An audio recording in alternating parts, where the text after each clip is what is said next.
साधु वैश्य नौका में हीरे जवाहरात भर करके अपने नगर के लिए चल पड़ता है, समुद्र मार्ग से होकर के।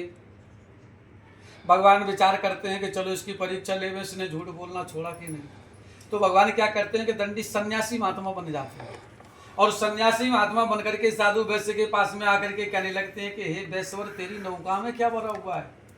अब साधु वैश्य फिर से भ्रमित हो जाता है, विचार करने लगता है, पता नहीं है बाबा के वेश में कोई चोर ना हो, डाकू ना हो, धन लूटने के लिए ना आया हो।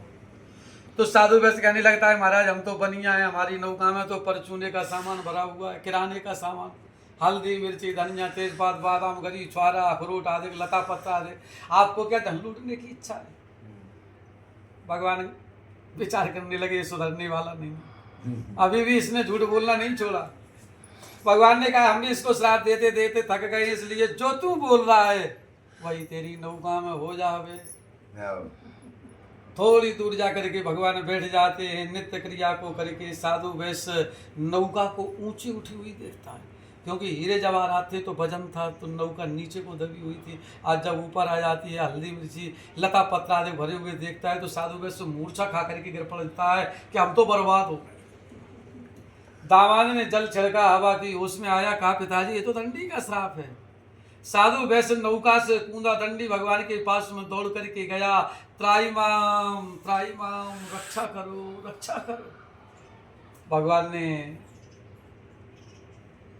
साधु वैश्य से कहा कि अरे दुर्बोध्य, गाली दीजिए, अरे दुर्बोध्य, हमारी आज्ञा से तुझे बारंबार दुख प्राप्त हुआ है, क्योंकि तू हमारी पूजा से बहिर्मुख हुआ है। साधु वैश्य ने कहा कि महाराज आपको तो ब्रह्मा आदि देवता भी नहीं जान पाते, हम तो साधारण मनुष्य, हम आपको कैसे जान सकते। महाराज आप नौका में ज्यों का त्यों धन भर दो, हम आपकी वैभव विस्तार से पूजा करेंगे। भगवान ने कह दिया, अच्छा तेरी नौका में ज्यों का त्यों धन हो जाए।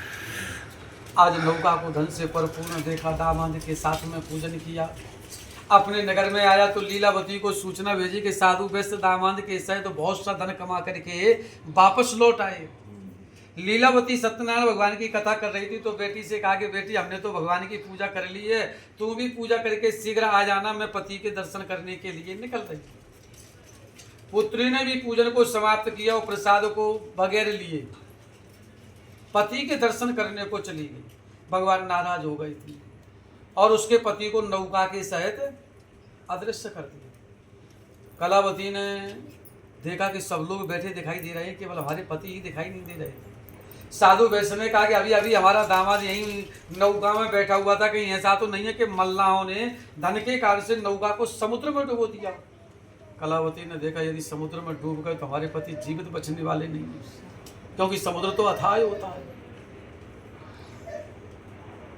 और यदि पति नहीं रहे तो हम संसार में रह करके क्या करेंगे। क्यों, बाबा गोस्वामी तुलसीदास जी ने लिखा है कि जिय बिन दे नदी बिनु बारी, ओते से नाथ पुरुष बिनु नारी।